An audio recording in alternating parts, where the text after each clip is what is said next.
Right on. So now we're going to get into some garrisons. Anyone that was here yesterday for our talk, we kind of did an overview of the system, and today we're going to do a little bit of a deeper dive into how some of this stuff works. So when you build your garrison, you get a certain number of buildings that are already there to begin with.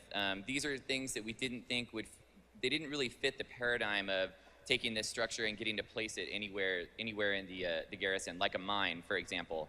A mine kind of has to be placed in a specific spot.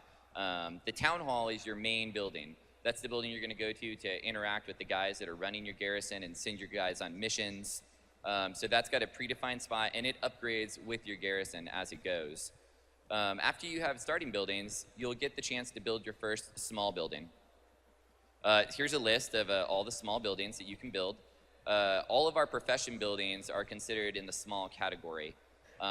And this really fits the kit of what we were talking about yesterday, where you'll be able to actually dabble into professions that your main character doesn't have. So for example, let's say you find a follower, and that follower is an engineer. You can now choose to build the engineering works building, assign that follower to that building, and then you can now run missions to get recipes for engineering and build engineering items, but you're actually not even an engineer. You're a blacksmith miner, for example. It's a really cool way to integrate it into the gameplay.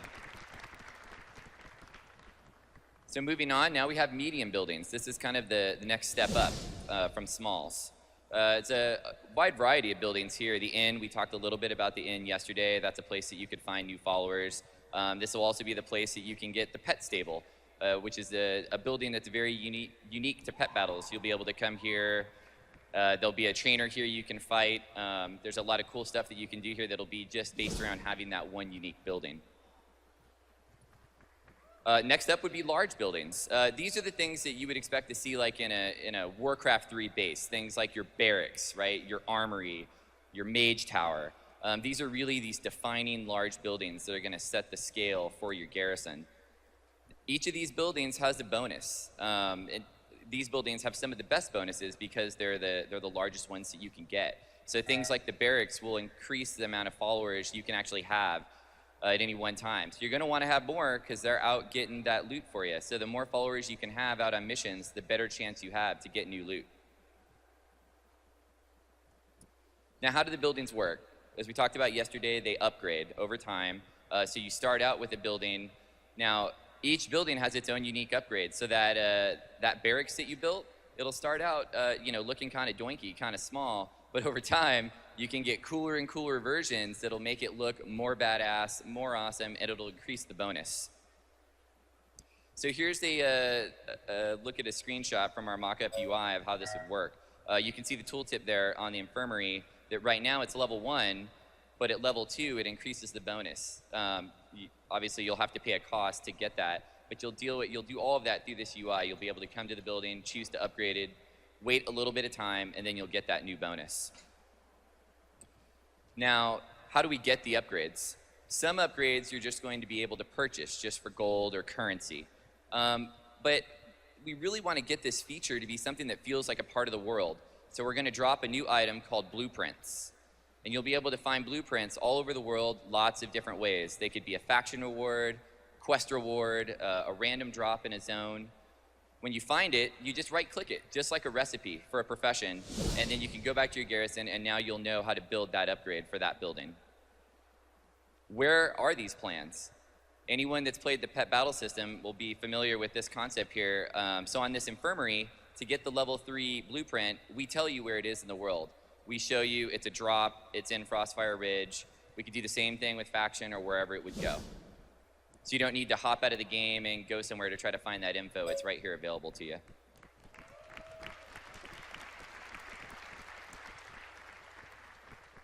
Now, yesterday we talked a little bit about this too, about specializations. This allows you to customize a building once it gets to rank 3. So buildings have a total of 3 upgrades, and when they hit that 3rd upgrade, you unlock the ability to specialize it. So here's a look at what that would look like in game.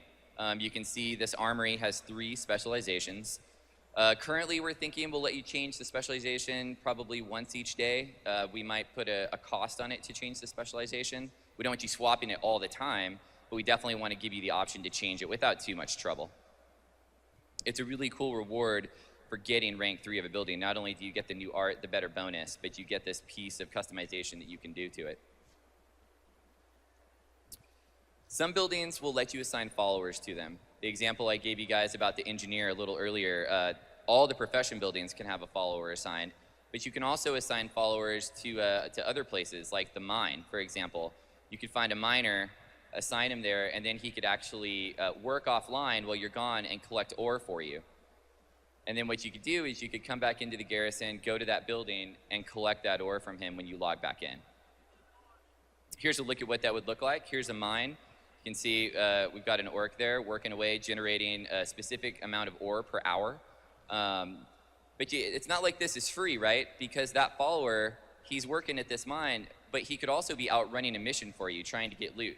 And that's where a lot of the gameplay really comes into running your garrison. You're gonna have to make decisions about, I have these followers, do I wanna have them do things for me in the garrison, trying to learn profession recipes, gathering resources, or do I wanna send them out on a mission and have them try to bring back, gear for me? You have to really make those choices. So the garrison itself upgrades as a whole. You have buildings that upgrade, but you're gonna need a place to put all those buildings. So your garrison starts small, but as it grows, we'll give you more plots to put things in. So here's a look at how that UI would work. This garrison is currently at tier 2. It can go up to tier 3, and you'll get 3 more building slots, allowing you to get more bonuses, find more followers that you can assign to those buildings. It's really a system. It works like your character, right? Every time you level, you get an opportunity to do more things and do more stuff, and that's really the concept here. We want the garrison to grow with you. Now, how do you get it to actually change from one tier to the next? You have to fill all the plots. So let's say at rank 2, your garrison has 6 plots. Once you get a building in all 6 of those plots, you'll unlock the ability to upgrade the garrison as a whole and move it to the next tier. Those plots come in 3 sizes, and you just have to match up the building size with the plot size, and then you can place that building anywhere you want in that garrison, as long as the plots match up. So here's a look at the garrison map in-game. This is rank 1. So we've got 5 plots here for players to use. This is what you start with. Then you go into rank 2, and you can see we've added a few more plots here. A mage tower's been placed, an infirmary. And finally, here's rank 3. And everything's unlocked in this garrison. There's still a few empty spots for players to fill here, but you can really get the vibe of how big it grows with you. So you've got followers, you've got buildings. What do you do with them? You need to send them on missions. So let's talk a little bit about how that would work. Missions can be a number of different activities. Here's an example of a few, how it would work in game. You can send them on a quest. You can do a scenario. You could obviously run a dungeon, and even you can run raids. Raids we're thinking are gonna take multiple days to run, but it's really that cool, epic feeling that these followers you find can do awesome, cool things. They're not just hanging out. You can send them out to actually fight for you. The difference between all these activities is they take a different number of followers. So a quest you can run with a single follower, whereas a dungeon, you would have to combine 5 followers together and send them off. So how do you assign them? Here's a look at that UI. So your followers are listed out here on the left. On the right, you've got a list of missions. In this case, they're dungeon missions. And you just drag followers into those slots. You can see those lists of icons down there on the right side. Those are basically traits for the mission. And what you want to do is try to match those traits up with the abilities on your follower to get a bonus. So let's say there's a mission where you've got to kill orcs. There's an ability on followers called Orc Bane. You want to try to match those 2 together, and then you'll get a bonus on that mission, and you'll do better at it. So next up, you select the mission here. We show you the difficulty of the mission. So as you're dragging the followers into the UI, it's going to dynamically change and try to give you a little bit of help and know this is something you can do probably pretty easily. This mission, you might have a chance to fail at it, so you really want to decide, do I want to send those guys on it or not? And of course, when you're done, you send them off and wait for them to bring back your sweet loot. So that's a little bit of some more details on how garrisons will work. I'm going to hand it off to Greg, and he's going to talk to you about some of the system stuff coming up. I was going to elaborate a little bit, because one of the things that I think is important to call out is that even though you're using that UI to assign your follower that has mining into the mine, the mine is an actual physical place in your garrison. So when you go there and you go inside the mine, you'll actually see your follower hard at work. You know, maybe you can whip him a little bit or whatever it is you want to do. You know, if he's a lazy peon, but you know, maybe The Steve booterang. or something like that. So you can go in there and you'll even be able to get some mining nodes yourself, and even that mine upgrades over time. So the mine is able to get bigger, so you're able to get access to more nodes, stuff like that.